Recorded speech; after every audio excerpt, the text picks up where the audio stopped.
Hi Brodie. Today in science you're going to do something a little different than is in our Schoology course.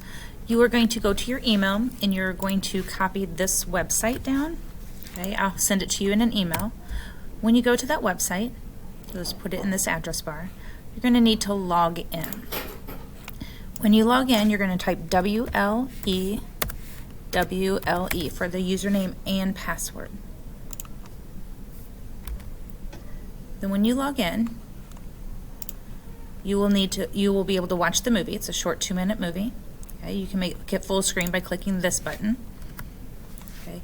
When you are finished watching the movie, you are going to go to related reading.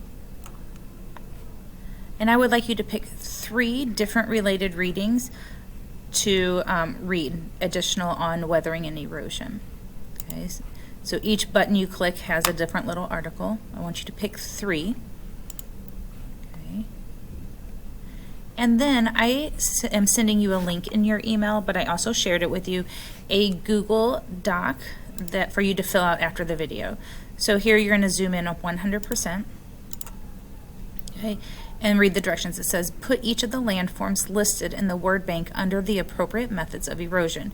So you're going to select each one of these and put each vocabulary word in the right type of erosion. Is it running water erosion? Is it wind erosion, waves causing the erosion, or glaciers? And you're going to type each one of these in the box it belongs to. And that's it for science today. Email me if you have any questions.